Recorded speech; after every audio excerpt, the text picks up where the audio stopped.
Antes de empezar, suscríbete al canal y deja tu like. Me ayudas muchísimo a seguir trayendo más contenido. Ahora sí, comencemos. Mi amigo de la infancia me eliminó porque impedí que nuestros compañeros de clase se unieran a un viaje de graduación trágico. Así que, cuando desperté exactamente en el mismo día en que planeaban de nuevo el viaje, hice algo diferente. Los dejé ir, incluso a los compañeros que lo habían visto lastimarme y lo habían celebrado. Phoebe Harding estaba al frente de nuestra clase, vendiéndoles a todos una fantasía. Por $200 cada uno, prometió que podíamos hacer autostop por la autopista Ridgeline, dormir en hostales económicos o campamentos de pastores, y llegar al campo base de Albor con nada más que mochilas y libertad. La clase estalló de emoción. Mi familia había operado Highland Tours durante más de una década. Yo sabía lo que la Ridgeline podía hacerle a los viajeros no preparados. El clima cambiaba sin previo aviso. Un paso despejado podía desaparecer bajo una tormenta de nieve en minutos. Había tramos de 100 millas sin servicio celular, navegación, suministros ni ayuda. El mal de altura podía volverse grave en una hora, y las personas en esa carretera podían ser más peligrosas que el clima. Mi familia había recopilado caso tras caso. Una estudiante universitaria aceptó viajar con un conductor sin licencia y nunca más fue vista. Un grupo de mochileros fue asustado de forma muy severa, despojado de sus suministros y abandonado en un campo de nieve bajo cero. Muchas desapariciones en los Barrens no eran accidentes en absoluto. Ese conocimiento era la razón por la que nuestra ruta autorizada utilizaba carreteras marcadas, guías capacitados, controles médicos y equipos satelitales. Para mis compañeros, esas precauciones parecían avaricia. Para mí, eran la diferencia entre una fotografía en Albor y una figura que nunca regresaba a casa. En mi vida anterior, había intentado salvarlos a todos. Llamé a sus padres, bajé el precio del tour autorizado de mi familia e incluso me ofrecía cubrir parte del costo yo misma. Todos menos Phoebe se quedaron en casa. Ella fue sola. 3 días después, desapareció. Una semana más tarde, su rastro fue encontrado en los Barrens. Había sufrido mucho antes de partir. En la orientación universitaria, mi amigo de la infancia Wyatt me lastimó delante de todos. Si no nos hubieras impedido ir con ella, Phoebe no habría partido sola. Los compañeros cuyas vidas había salvado me vieron padecer. Algunos de ellos vitorearon. Entonces abrí los ojos y encontré a Phoebe promocionando el viaje de nuevo. Cuando alguien se preocupó por el costo, Wyatt se volvió hacia mí. «Nina, tu familia dirige una agencia de viajes. Consíguenos un precio especial». Les dije la verdad. Un viaje autorizado de 10 días costaba $3,000 por persona. Eso incluía vehículos con tracción en las 4 ruedas, carreteras aprobadas, hoteles con oxígeno, comidas, un paramédico de Highland, escoltas de seguridad, seguros, suministros de emergencia y ninguna tarifa oculta. Ese es el costo de la industria, dije. No se escatima en gastos en las Highlands. El rostro de Wyatt se endureció. Somos compañeros de clase. $500 a precio de costo. Solo consíguenoslo. Me negué. La sala se volvió en mi contra de inmediato. Me llamaron egoísta y codiciosa. Phoebe levantó su teléfono y mostró su plan de $200. Haremos autostop, tomaremos los caminos secundarios locales y pediremos comida y refugio a los pastores. Se supone que los jóvenes deben viajar libremente, no dejar que las empresas los asusten para que desperdicien su dinero. La elogiaron como si hubiera resuelto el concepto mismo de viajar.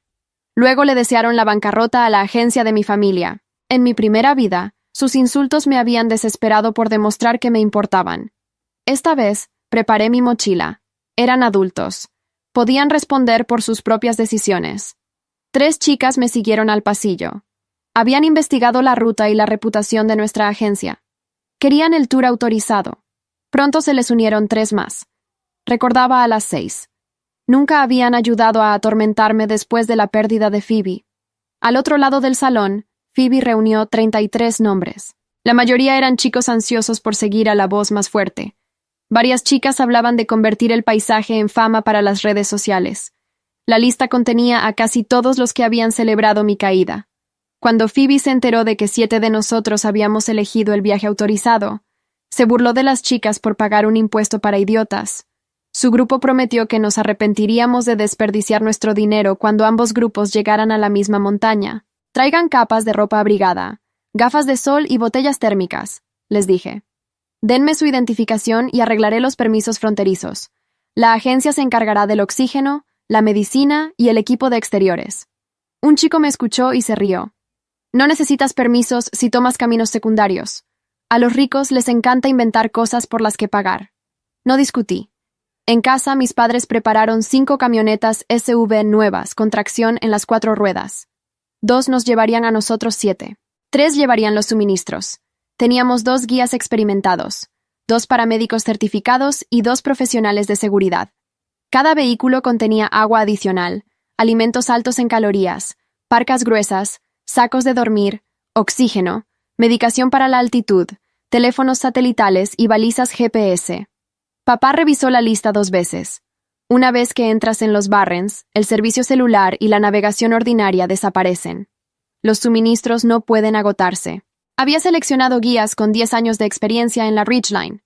Nuestro inventario de emergencia incluía el triple del agua y la comida previstas, sacos de dormir para clima extremo, kits de trauma y oxígeno de grado médico. Nada de eso era lo suficientemente glamuroso para los videos de Phoebe, pero cada artículo respondía a una forma específica en la que la gente caía en esa ruta.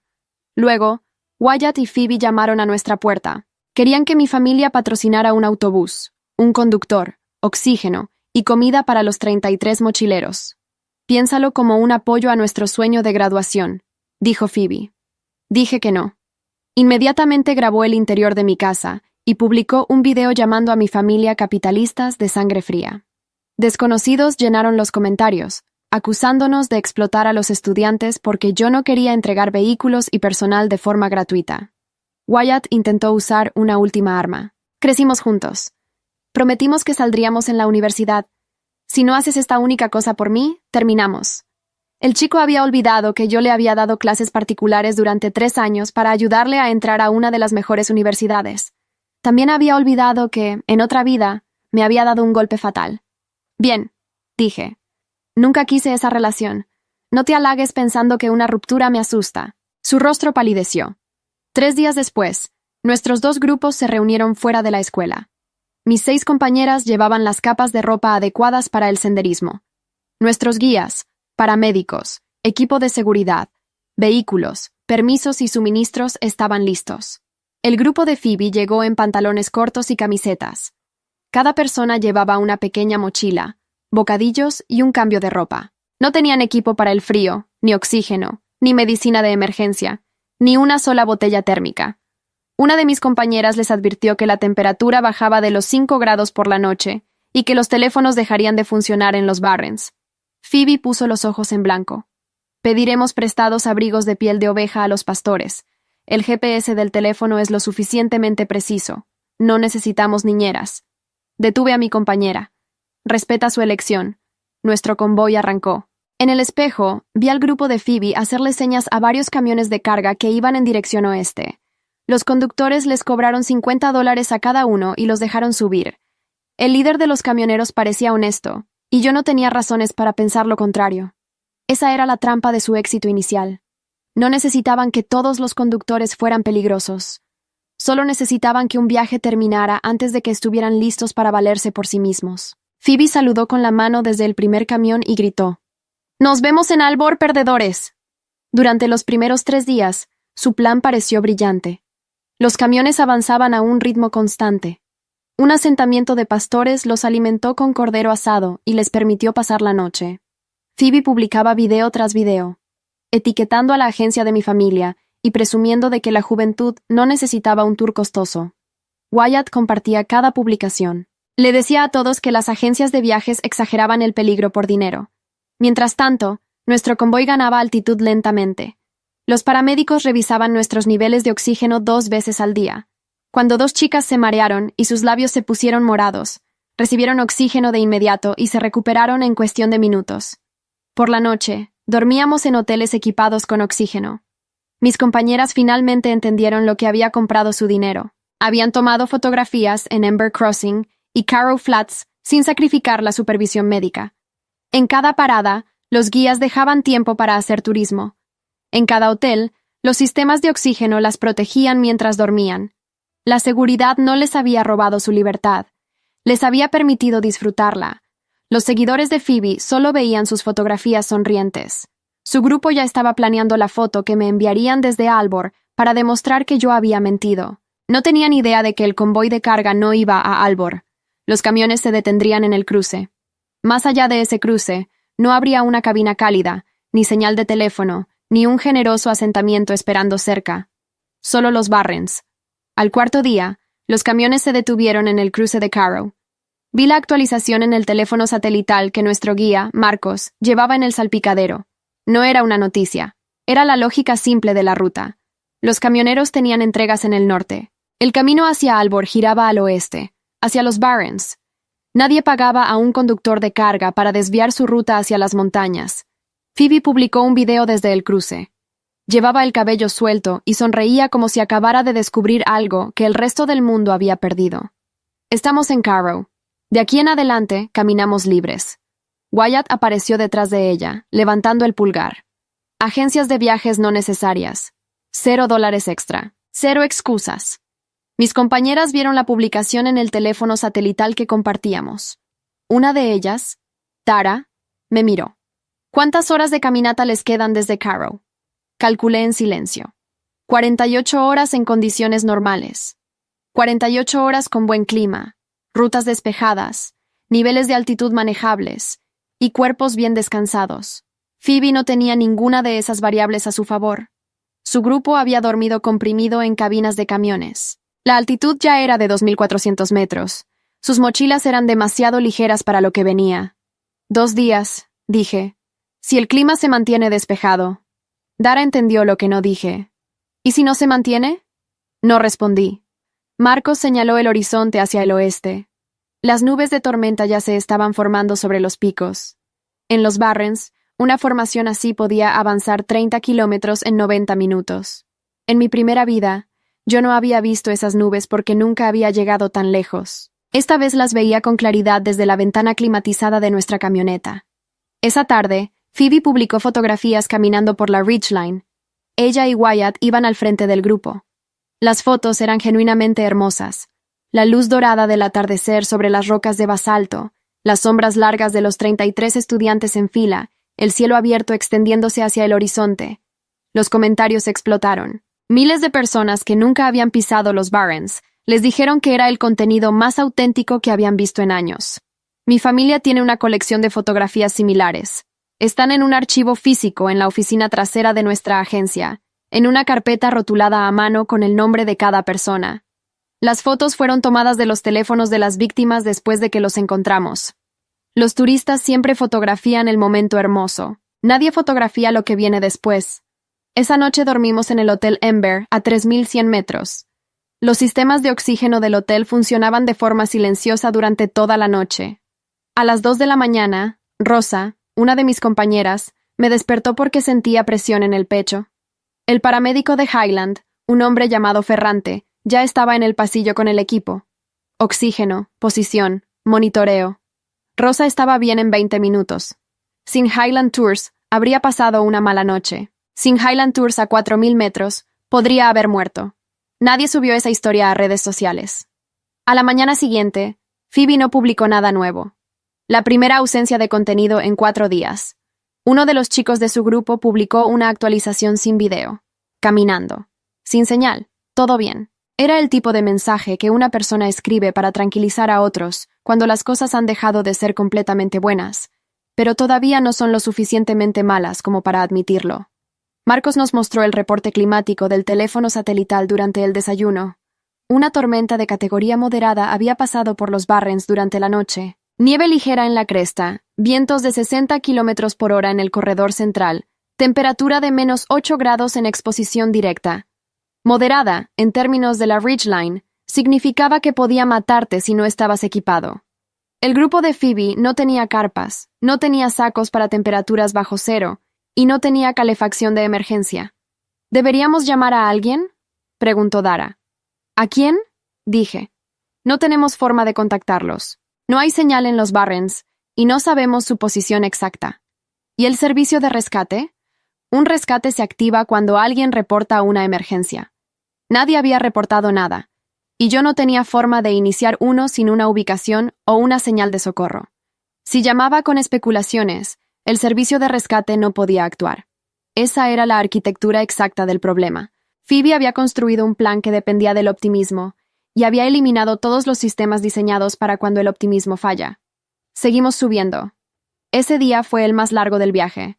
Nuestro convoy ganó 600 metros de altitud en 6 horas. Las carreteras autorizadas eran más lentas pero completamente seguras, con muros de contención, señalización y puntos de control. En cada parada, los guías verificaban nuestras condiciones físicas. A las 4 de la tarde llegamos a Albor Bajo, el último asentamiento antes del campo base. Y fue ahí donde lo vi. Un jeep del servicio de rescate estaba estacionado frente a la estación de montaña. El operador de radio hablaba en voz baja con alguien al otro lado. No necesité escuchar las palabras. Conocía ese tono. Era el tono que usa alguien cuando recibe información mala y todavía no sabe cuán mala es. Me acerqué al mostrador de la estación. El encargado me miró.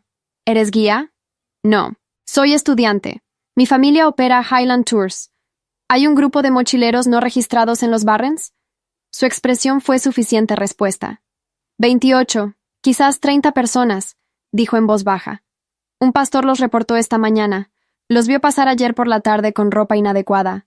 Cuando la tormenta llegó anoche, no había registro de dónde estaban acampando. Enviamos un equipo esta mañana para verificar. Encontraron evidencia de campamento en el corredor norte. Fuego improvisado, bolsas de bocadillos vacías. El grupo se había dispersado. ¿Dispersado? Separado. Cuando los grupos sin experiencia entran en pánico por el clima, no se mantienen juntos. Algunos continúan. Otros retroceden. Otros se detienen y esperan. En una tormenta de noche con 0 visibilidad, dispersarse es lo más peligroso que puedes hacer. Sentí algo que no era exactamente miedo. Era el reconocimiento de un patrón que ya había visto. En mi vida anterior, el cuerpo de Phoebe había sido encontrado solo. Ahora entendía por qué. No era solo que hubiera ido hacia el peligro.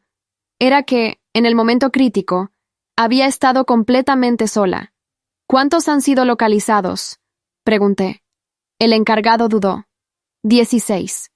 El equipo de rescate sigue buscando a los restantes. 16 de 33. Dara estaba detrás de mí. La había escuchado acercarse, pero no me había girado. Cuando finalmente lo hice, su cara tenía la expresión de alguien que está procesando un número y no quiere terminar de entenderlo. Faltan 17 personas, dije en voz baja, y entre esas 17 estaban Phoebe y Wyatt. Lo sabía, no porque tuviera información. Lo sabía porque los conocía. Phoebe nunca retrocedería. Wyatt nunca la dejaría ir sola. Los dos seguirían hacia adelante cuando todos los demás se hubieran detenido, porque rendirse habría significado admitir que yo tenía razón, y eso para ellos era imposible. El encargado de la estación se llamaba Bernal. Llevaba 12 años en Albor Bajo y había visto suficientes rescates como para dejar de contar. Cuando le dije que conocía el grupo y que tenía acceso a equipos satelitales, mapas de Highland Tours y 2 guías con experiencia en el corredor norte, me miró de la manera en que los profesionales miran a alguien que acaba de dejar de ser un problema y ha empezado a ser un recurso. «Muéstrame lo que tienes», dijo. Marcos extendió los mapas en la mesa de la estación. Highland Tours había documentado cada kilómetro de la Ridgeline durante 11 años. Cada ruta alternativa, cada punto de refugio natural, cada tramo donde el viento creaba visibilidad cero, cada lugar donde los grupos no preparados tendían a detenerse cuando el clima los sorprendía. Bernal reconoció 3 de nuestros puntos de referencia de inmediato.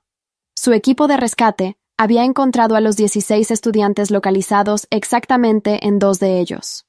Entonces el corredor norte no fue la ruta que tomaron todos, dijo Bernal, señalando el mapa. ¿Qué habría hecho un grupo sin experiencia cuando la tormenta llegó desde el oeste? Marcos respondió antes de que yo pudiera. Se habrían separado en el cruce de Fell. La mitad habría buscado refugio en las rocas bajas. La otra mitad habría seguido por el corredor norte pensando que el campo base estaba más cerca de lo que realmente está. Bernal asintió lentamente. Eso coincide con lo que encontramos. Tenemos a los 16 en el corredor norte. Los 17 restantes tomaron el cruce de Fell. Ferrante, nuestro paramédico, ya estaba preparando el equipo de emergencia adicional que llevábamos en el tercer vehículo de suministros. Oxígeno portátil, mantas térmicas de emergencia, kits de trauma, soluciones de hidratación caliente. Lo había preparado antes de salir de casa sin decirle a nadie por qué. Era el tipo de preparación que solo tiene sentido si anticipas que algo va a salir mal. Y yo lo había anticipado desde el primer momento en que Phoebe había levantado su teléfono en el salón de clases. Mis 6 compañeras observaban desde la puerta de la estación. Dara fue la primera en hablar. ¿Qué podemos hacer? Les dije la verdad. Nada, por ahora. El equipo de Bernal es el que tiene autoridad en los Barrens. Nosotras les damos los mapas, el equipo y la información.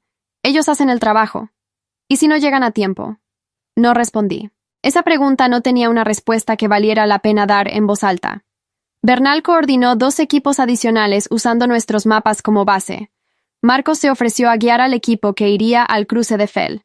Era el tramo más difícil, el que requería conocimiento específico del terreno. Bernal aceptó sin dudar. 12 años en Albor Bajo le habían enseñado a no rechazar ayuda competente. Mientras Marcos se preparaba para salir, se detuvo a mi lado. Tu padre me dijo algo antes de salir de la agencia. Me dijo que si algo salía mal en los Barrens, tú ya sabías qué hacer. ¿Lo sabías? Sí, dije. ¿Cómo? No respondí a eso tampoco. Había cosas que no se podían explicar en el umbral de una estación de montaña mientras el tiempo corría. Marcos salió con el equipo de Bernal. Me quedé en la estación con Ferrante y mis 5 compañeras restantes. Había una cosa más que podía hacer mientras esperábamos, algo que había estado calculando desde el momento en que Bernal mencionó el cruce de Fell. En el mapa de Highland Tours, ese cruce tenía una característica que la mayoría de los rescatistas no conocían. Había un refugio de pastores abandonado a 400 metros al norte, suficientemente grande para albergar a 20 personas, con una reserva de leña apilada que se renovaba cada temporada. Mi abuelo lo había documentado hacía 9 años. Los pastores locales lo usaban en emergencias y nunca lo habían registrado en ningún sistema oficial. Si Phoebe seguía siendo Phoebe, si su instinto era siempre avanzar y nunca retroceder, habría seguido caminando cuando el grupo se separó. Y si había encontrado ese refugio, habría entrado. No porque fuera inteligente, sino porque era el único punto de luz en varios kilómetros de oscuridad. Le pasé las coordenadas exactas a Bernal por radio. Su voz volvió en segundos. Eso no está en ninguno de nuestros registros. Lo sé, dije. Está en los nuestros. Hubo una pausa. Luego, enviamos un equipo ahora. Me recosté contra la pared de la estación y cerré los ojos un momento. El frío entraba por la puerta cada vez que alguien la abría. Una radio crepitaba con actualizaciones de posición. Dara había puesto agua caliente en el hervidor sin que nadie se lo pidiera. Ferrante revisaba el inventario de emergencia por 3ª vez. Y entonces, sin razón aparente, recordé el camión. Recordé la imagen exacta de Phoebe asomada por la ventana, el cabello al viento, la mano agitándose con la seguridad absoluta de alguien que aún no sabe lo que no sabe. Recordé sus palabras con la claridad de algo grabado. Nos vemos en Albor, perdedores. Yo había respondido en silencio, mirando el espejo retrovisor mientras el camión se alejaba. Y ahora, sentada en esa estación de montaña con los mapas de mi familia extendidos sobre la mesa, con el equipo de rescate buscando entre las rocas del cruce de Fell, con 17 estudiantes todavía desaparecidos en los Barrens, me encontré de nuevo en ese momento exacto. El camión arrancando, la mano agitándose, las palabras. Nos vemos en Albor. Solo que esta vez, yo ya sabía lo que ella todavía no sabía. Y esa distancia entre lo que una persona celebra y lo que otra persona ya sabe, esa fractura invisible entre la confianza y el conocimiento, era exactamente lo que había costado todo. En esta vida y en la anterior. La primera actualización positiva llegó a las 7:43 de la tarde. El equipo del Corredor Norte había localizado a 4 estudiantes más en una formación de roca que aparecía en los mapas de Highland Tours como punto de abrigo natural. Total localizado: 20. Faltaban 13. Bernal marcó las posiciones en el tablero de la estación con una eficiencia que indicaba que había hecho esto antes, que sabía que los números buenos y los malos llegaban intercalados, y que la disciplina consistía en no celebrar los primeros ni hundirse con los segundos. Ferrante llevó oxígeno portátil y mantas térmicas al primer jeep que regresó con los 4 estudiantes. «Los conozco», dijo Dara en voz baja mientras los ayudaban a bajar del vehículo. Eran del grupo de Phoebe. Ninguno de ellos me miró directamente. Uno tenía los labios morados. Otro temblaba de forma incontrolable a pesar de la manta. Ferrante los instaló en la sala interior de la estación con la rutina de alguien que sabe exactamente qué viene después de una noche bajo cero sin equipo adecuado. Mientras los atendía, el más tranquilo de los cuatro habló por primera vez. Nos separamos en el cruce de Fell. Phoebe dijo que siguiéramos, que el campo base no podía estar lejos. Cuando la tormenta llegó, no teníamos dónde refugiarnos. Empezamos a correr en direcciones distintas. ¿La viste después de que se separaron?, pregunté. Negó con la cabeza. Wyatt se fue con ella. Los demás no. Wyatt se fue con ella. Eso lo sabía. Lo que no sabía era hacia dónde. A las 8:15, Bernal recibió la confirmación que yo había estado esperando desde que pasé las coordenadas por radio. El equipo enviado al refugio de pastores había llegado. Su voz en la radio era controlada, pero tenía un peso particular. Tenemos contacto. Hay personas en el refugio. Procedemos a evaluación médica. No dijo cuántos. No dijo en qué estado. Pero dijo personas, en plural, y eso fue suficiente para respirar. Dara se sentó a mi lado en el banco de madera. ¿Cómo sabías del refugio?, preguntó. No fue una acusación. Era genuina curiosidad. Mi abuelo documentó cada estructura habitable en un radio de 40 kilómetros de la Ridgeline. Dijo que si alguna vez enviaba un grupo a esa zona y algo salía mal, quería tener opciones. Lleva 9 años en nuestro archivo. ¿Y nunca lo compartieron con el servicio de rescate? Lo intentamos 2 veces. Nos dijeron que las estructuras no registradas oficialmente no podían aparecer en sus mapas operativos. Papeleo, procedimientos, jurisdicciones. Mi abuelo dejó de intentarlo y simplemente siguió actualizando el archivo él solo cada temporada. Dara procesó eso en silencio. Luego dijo algo que no esperaba. Eso es exactamente lo que Phoebe habría llamado burocracia corporativa diseñada para controlar la información. Sí, dije. Y esta noche ese archivo corporativo está buscando a sus compañeros de clase en la oscuridad. No lo dije con dureza. Era solo la verdad ordenada en voz alta. A las 9:02, el equipo del refugio transmitió el conteo. 11 personas. 2 con hipotermia moderada, 1 con hipotermia severa, el resto con deshidratación y agotamiento. El equipo pedía transporte médico prioritario para la hipotermia severa. Bernal lo gestionó en segundos. Lo que Highland Tours había cargado en el tercer vehículo, el oxígeno portátil, las soluciones calientes, las mantas de emergencia de grado alpino, salió de la estación en el jeep de respuesta rápida antes de que terminara la transmisión. Aún faltaban 2 personas. Bernal lo dijo sin rodeos cuando colgó la radio. 11 en el refugio, 4 en el corredor norte, 16 previamente localizados. Total, 31. Faltan 2. No necesité preguntar los nombres. El equipo los encontró 20 minutos después, a 600 metros del refugio, en dirección opuesta a la que habría llevado a cualquier punto de seguridad. Wyatt había estado cargando a Phoebe durante un tiempo indeterminado. Ella no podía caminar sola. Sus dedos estaban blancos. Su temperatura corporal, cuando Ferrante la midió al llegar, estaba 3 grados por debajo de lo normal. Wyatt tenía una cortada profunda en la pierna derecha de cuando resbaló en las rocas heladas. Había improvisado un vendaje con su propia ropa. Por eso iba sin chaqueta en -8 grados. Los trajeron a la estación a las 9:31 de la noche. Yo estaba de pie junto al tablero de Bernal cuando entraron. Phoebe llegó en camilla. Wyatt entró caminando porque se negó a la camilla, aunque el corte en la pierna necesitaba puntos y cada paso le costaba más de lo que su expresión admitía. Ferrante los redirigió a la sala médica sin darles opción. Phoebe me vio antes de que las puertas se cerraran. No dijo nada. Su cara tampoco dijo nada de la manera en que el silencio total dice todo. No había orgullo, no había defensa preparada. No había el tipo de mirada que usa alguien cuando busca una salida verbal a una situación que no puede ganar con palabras. Solo había agotamiento del tipo que llega cuando el cuerpo ha usado todo lo que tenía y ya no le queda nada para construir una versión más presentable de los hechos. Wyatt sí habló. Me detuvo en el pasillo cuando Ferrante salió un momento a buscar material de sutura. Su voz era baja, ronca por el frío y por algo más que el frío. Nina. No respondí. Lo dejé continuar si quería continuar. Encontré el refugio porque Phoebe dijo que tú habrías enviado ayuda allí. Dijo que si alguien sabía dónde estaban los refugios en esta zona, eras tú. Así que fuimos en esa dirección. Procesé eso en silencio. Phoebe, perdida en los Barrens, en hipotermia, en oscuridad, había tomado su única decisión correcta de todo el viaje usando el mismo conocimiento que había pasado días ridiculizando. Había apostado su vida a que yo sabía cosas que ella no sabía, y que ese conocimiento me haría actuar de todas formas. No había apostado mal. ¿Por qué lo hiciste?, preguntó Wyatt. Sabías lo que iba a pasar. Lo sabías desde el primer día. ¿Por qué no los detuviste? Son adultos, dije. Podían tomar sus propias decisiones. Pero tú sabías. Sí. ¿Y no te importó? Me quedé callada un momento. Luego dije la única respuesta verdadera que tenía. Me importó lo suficiente como para preparar el equipo correcto, los mapas correctos y las coordenadas correctas. Me importó lo suficiente como para estar aquí cuando llegara este momento.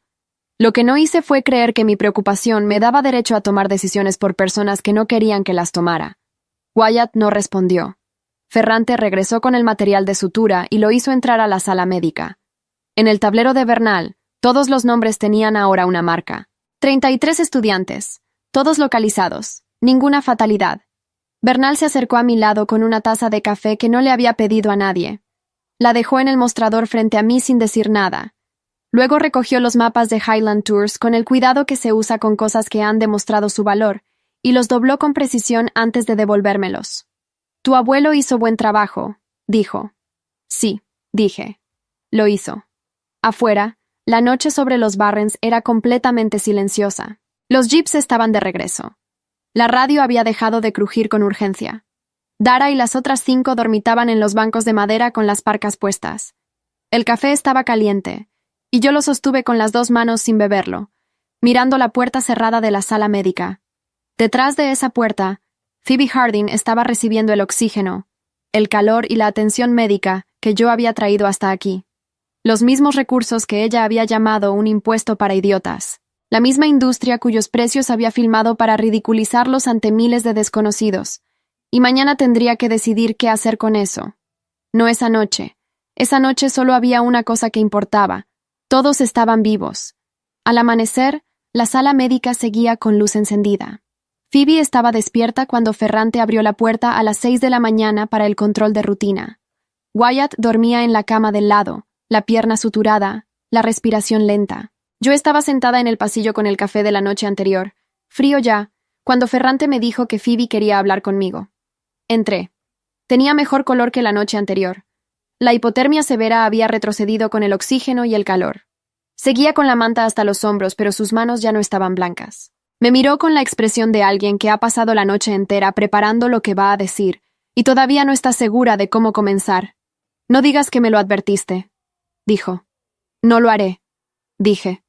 Pareció sorprenderle, como si hubiera esperado que yo aprovechara el momento. Wyatt se movió en la cama del lado, pero no despertó. Phoebe miró el techo un segundo. Luego miró su teléfono sobre la mesilla, con la pantalla apagada. Tengo 847 mensajes sin leer. La mayoría son de personas que vieron los videos y quieren saber qué pasó. El resto son de mis padres. No respondí. ¿Cuántas personas habrían muerto si no hubieras traído los mapas?, preguntó. No era una pregunta retórica. Genuinamente quería saber el número. No lo sé con certeza, dije. La hipotermia severa sin atención médica en esas temperaturas tiene una ventana corta, entre 1 y 4 horas, dependiendo de la condición física de cada persona. Había 3 casos críticos en el refugio. Los otros 2 en el corredor norte también estaban al límite. ¿Cuántos mínimo? Puse el café frío sobre la mesilla. 3, quizás 5, dependiendo de cuánto tiempo más hubiera tardado el rescate sin las coordenadas del refugio. El número quedó en el aire entre las 2. Phoebe asintió muy despacio, como alguien que confirma algo que ya sabía pero necesitaba escuchar en voz alta para poder usarlo. Voy a grabar un video, dijo. Necesito que me digas exactamente qué trajo Highland Tours y por qué importó. Me detuve. ¿Para qué? Para decirle la verdad a las 340.000 personas que vieron mis videos anteriores. La miré. En la habitación fría de la estación de montaña, sin maquillaje, sin el ángulo correcto de cámara, con los efectos de una noche de hipotermia todavía visibles en su cara, Phoebe Harding parecía completamente diferente a la chica que había levantado el teléfono en el salón de clases. No más pequeña, solo más real. Le dije lo que necesitaba saber. Ella grabó el video sin guión, sin filtros, sin música de fondo. 14 minutos. Explicó el plan original, los riesgos que no había investigado, la tormenta, la separación del grupo, la hipotermia, el refugio que no estaba en ningún mapa oficial, y que una agencia de viajes había documentado durante 9 años, porque alguien había decidido que ese tipo de conocimiento valía la pena aunque nadie lo reconociera. Mencionó el nombre de Highland Tours 5 veces, no como publicidad, como registro histórico. Cuando terminó de grabar, me miró. ¿Qué vas a hacer ahora? Llegar a Aalborg, dije. Me dio tiempo a salir antes de despertar a Wyatt. Nuestro convoy salió de Aalborg Bajo a las 8:15 de la mañana. 6 compañeras, 2 guías, 2 paramédicos, 2 profesionales de seguridad y yo. Las carreteras autorizadas hacia el campo base estaban despejadas después de la tormenta. El cielo sobre las montañas era del color exacto del azul que aparece en las fotografías que cuelgan en la pared de la oficina de mi padre, el tipo de azul que solo existe a esa altitud en esa hora de la mañana, cuando la luz todavía no ha perdido su ángulo. Marcos condujo el primer vehículo en silencio durante la mayor parte del camino. A los 40 minutos de ruta, señaló el horizonte. Ahí está. La primera vez que vi el campo base de Aalborg en esta vida, no pensé en los mapas sobre la mesa de Bernal. No pensé en la radio crepitando, ni en los números en el tablero, ni en los 33 nombres con su marca final. Pensé en mi primera vida. Pensé en el salón de orientación universitaria, en la hoja de metal fría del piso, en Wyatt de pie frente a mí con los ojos llenos de algo que en ese momento yo había leído como odio y que ahora, con más información, reconocía como algo más complicado y más triste que el odio. Culpa que no sabía a quién entregarle. Si no nos hubieras impedido ir con ella, Phoebe no habría muerto sola. Eso era lo que me había dicho. Y yo había muerto con esa frase todavía en el aire. Pero ahora estaba aquí. Y Phoebe estaba viva. Y Wyatt tenía puntos de sutura en la pierna, y una deuda con el archivo de mi abuelo que nunca iba a poder pagar del todo. Y los 33 tenían una marca al lado de su nombre en el tablero de Bernal. Y yo estaba mirando el campo base de Aalborg desde la ventana del primer vehículo de Highland Tours. Dara apoyó la mano en mi brazo cuando llegamos. No dijo nada. No hacía falta. Bajamos en el área de llegada oficial. Los guías documentaron la entrada. Ferrante hizo el último control médico del grupo. Los profesionales de seguridad registraron el perímetro. Todo con la misma rutina tranquila con la que habían operado durante 10 días. El tipo de profesionalismo que se vuelve invisible cuando funciona bien y solo se nota cuando falta. Tomamos la fotografía en el punto de vista oficial, el que tienen marcado con una placa de piedra. Aalborg, 4.380 metros. Las 7, con las parcas puestas, con el equipo completo, con la montaña detrás. Sin filtros, sin música. Solo el viento y el sonido de alguien que lleva 10 días preparándose para un momento de 15 segundos. Dara subió la foto con un solo texto. Highland Tours. Aalborg Base Camp. Día 10. En el momento en que la publicó, el video de Phoebe ya tenía 200.000 reproducciones. Wyatt me escribió esa tarde desde el hospital de Aalborg Bajo, donde habían trasladado a los casos médicos más críticos. El mensaje era corto. No sabía que tu familia había preparado todo eso para nosotros también. No solo para las 7, para todos. Leí el mensaje 2 veces. Luego respondí. Mi familia no lo preparó para ustedes. Lo preparó porque es la forma correcta de operar en los Barrens. El resultado fue el mismo, pero la razón importa. Hubo una pausa larga. Luego, ¿por qué importa la razón si el resultado fue el mismo? Porque si lo hubieran hecho por ustedes, habrían esperado gratitud. Y la gratitud de alguien que acaba de ser rescatado es la más frágil que existe. Habría durado exactamente hasta que volvieran a casa y alguien les ofreciera un tour por $200. Otra pausa. Esta más larga. Nina. Sí. En la otra vida. Cuando te hice daño. Lo habría hecho igual si Phoebe hubiera muerto esta vez. Lo sé, dije. ¿Cómo puedes saber eso? Porque te conozco, Wyatt. Y porque la culpa que no tiene a dónde ir siempre encuentra la dirección más cercana. Esa noche habría sido yo. No respondió por varios minutos. Cuando lo hizo, el mensaje era diferente a todo lo anterior. Sin defensas, sin estructura, sin la economía de palabras que usan las personas cuando todavía están gestionando su imagen. Lo siento. Guardé el teléfono y miré el horizonte desde la ventana del hotel de Aalborg. La montaña a esa hora tenía una luz que no existía en ninguna fotografía que yo hubiera visto nunca. Era el tipo de cosa que solo se experimenta cuando estás ahí, cuando has hecho el trabajo para llegar. Cuando el clima ha sido un adversario real y no una estética para las redes sociales. Eso era lo que Phoebe había querido vender por $200. Y lo que no había entendido era que ese momento no tenía precio porque era el resultado de todo lo que venía antes, del oxígeno a las 2 de la mañana, de los mapas de mi abuelo, de los permisos fronterizos, de las rutas aprobadas, de las personas que habían dedicado años a entender exactamente cómo podía matarte una montaña y habían construido sistemas para que no lo hiciera. La libertad no era ignorar el peligro. La libertad era llegar tan preparada que el peligro no tuviera dónde entrar. Eso era lo que mi familia había intentado vender. No seguridad, no control, no burocracia. La posibilidad real de llegar. Y esa noche, en el campo base de Albor, a 4.380 metros, con la montaña afuera y el oxígeno adentro, y las 7 durmiendo en habitaciones con calefacción, esa posibilidad se llamaba exactamente lo que siempre había sido: conocimiento, preparación, y el tipo de cuidado que no pide reconocimiento porque ya sabe lo que vale.